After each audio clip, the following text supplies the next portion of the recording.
Welcome to the Real News Network. I'm Jessel Noor in Baltimore. We're continuing our discussion about the Tres Amigos Summit in Mexico right now, where the leaders of the U.S., Canada, and Mexico are currently meeting. We're back with our two distinguished guests. We're joined by John Ackerman, professor at the National Autonomous University of Mexico, editor-in-chief of the Mexican Law Review, columnist with both the La Jornada newspaper and Prosecco magazine, and Jeff Faux.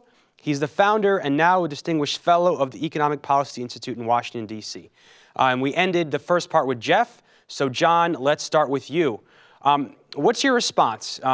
Jeff argues that NAFTA, which was put into effect 20 years ago now, helped increase the drug violence, the drug trade in Mexico. You're in Mexico right now. Give us your reaction to that. Yeah, I think this is absolutely correct. The connection between NAFTA and the present drug war is, not sufficiently commented on, is directly linked. NAFTA, what it does is assign a role to Mexico in the North American economy, which is based on precisely what Jeff's mentioning. On one hand, providing drugs to U.S. consumers. The other hand, providing demand for U.S. guns. Also, economic development is left at from the maquiladora industry all the way down to Mexico. There's not emphasis on the development of national industry, but serving the U.S. Market exclusively. And what this has led to is a generalized attack on labor rights and on employment. Real wages in Mexico have basically stagnated for the last 20 years. And in the recent economic crisis, 2007, 2008, Mexico was the country in all of the Americas which lost most during that period. Over a 4-quarter period, we lost up to 9% of GDP. So this was a major economic crisis, which is basically dependent on this situation of absolute dependence on the U.S. economy. Now, of course, the U.S. and Mexico need to work together on things. It would be impossible to imagine a Mexican economy or politics totally separated from the United States. But the problem is this subordinate position which Mexico has been placed in, and the exchange has been obvious. In order to buy this support from Mexico, the oligarchs, we have plenty of those, similar to the situation in Ukraine or Eastern Europe, or Russia, that is, have been bought off and put into a larger North American negotiation, which once again, oil plays a central role in this, in order to buy their political support and sell out in the end the Mexican people. And this has led to a huge amount of violence and poverty. The numbers go way up to even 120,000 dead over the last 7 years in this so-called drug war. So we're really living a humanitarian crisis, which is a direct result of policy.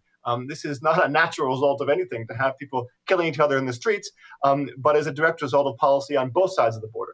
I think it's really important for society, social movements in Mexico and in the United States to really start to talking to each other more and building up a political coalition to check this kind of consolidation of neoliberal politics on both sides of the Rio Grande. And one of the topics that's going to be discussed is increased cooperation between the U.S. military with the Mexican military, because in places like Michoacan, you have the government losing control and you have militia forces that are just battling these drug lords now. Jeff, you wrote about this in your recent piece. Talk about what the situation is, and can the U.S. play a positive role in helping resolve this? Well, the situation has really gotten out of hand.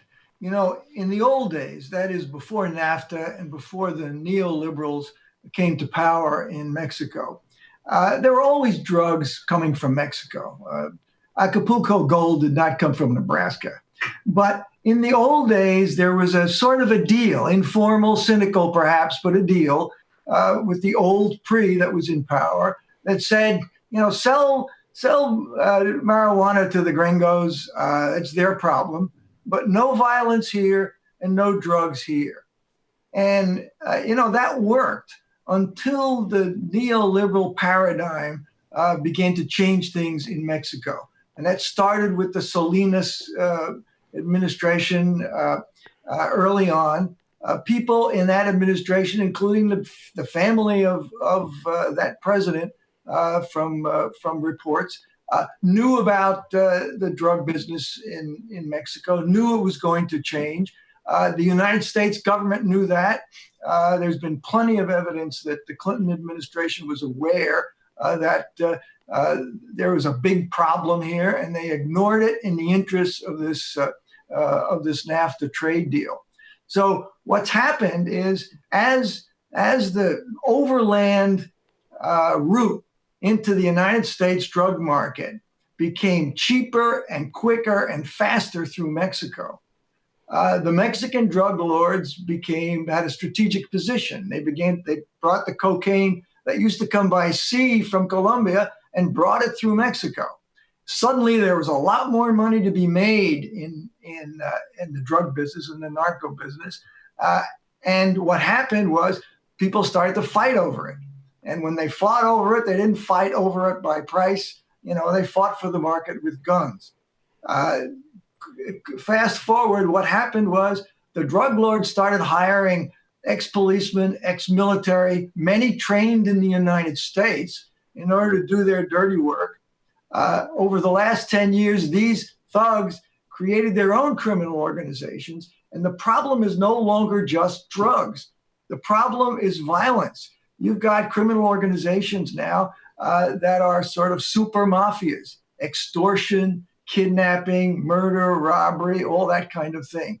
So it's gotten way out of hand from the old days when there used to be an illicit, but at least stable drug trade between the United States and Mexico.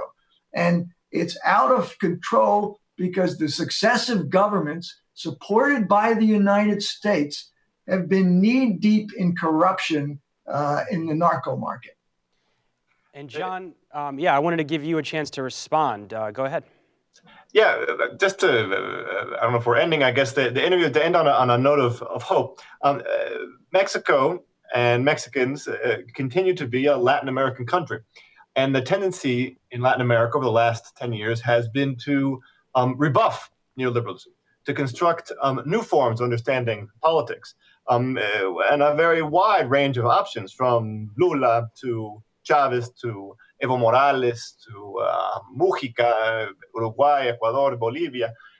There's a real wave of rejection of neoliberal policies and the construction of a new, more democratic alternative. Mexican political consciousness, Mexican history is very compatible with these traditions. The Mexican Revolution of 1917 was the first great social revolution of the 20th century. And much of this legacy continues to be present today in Mexico and in the hearts and minds of Mexicans in the United States. The problem is this alliance between Washington, politics, and money, and Mexican oligarchs and neoliberal politicians. And so this alliance is what needs to be broken, and there's a real potential down at the base. I do feel, and all the opinion polls demonstrate, that the Mexican people do not agree with the present situation, and that they are looking for options for change. And so I think there is, in the short to medium run, possibilities of seeing political transformation in Mexico, but that will depend on precisely in the United States, people in the United States working to control the interventionism of the United States towards Mexico, because that's what's been really holding back political development in Mexico. And John, for a quick follow-up, I know you've been closely following the teachers in Mexico who are on the front lines of fighting this neoliberal reform. They were just marching again within the last week. Talk about how, in a lot of ways, they are kind of leading this fight. Sure. Teachers in Mexico have always been a very important political force, both for good and for bad. It's the largest union in all Latin America, 1.5 million almost members. For bad in terms of the fact that this has been a merits of a corporatist, corrupt union, but for good because within the teachers themselves, the rank and file, there's a long tradition of the more democratic union leadership. And that group of democratic union leadership have been precisely leading the fight of the last year against this incredible attack by Peña Nieto and the old guard, which has come back with him in the new pre-regime. And they continue to be in the streets. They are rejecting the education reform, which basically tries to make Mexico into a copy of the worst cases in the United States of standardized testing and utilitarian approaches to education. They have really put the fight forward. Now, with the oil reform, new groups are coming together. And I think there is a real potential in the short to medium term of these different mobilizations and groups coming together to construct more of a power from below in Mexico. Well, I want to thank you both for joining us, John Ackerman, Jeff Faux. We appreciate your time, and we look forward to having you on again. Great. Thank you. Good to be here. You can follow us at The Real News on Twitter. Tweet me questions and comments at Jessel Noor. Thank you so much for joining us.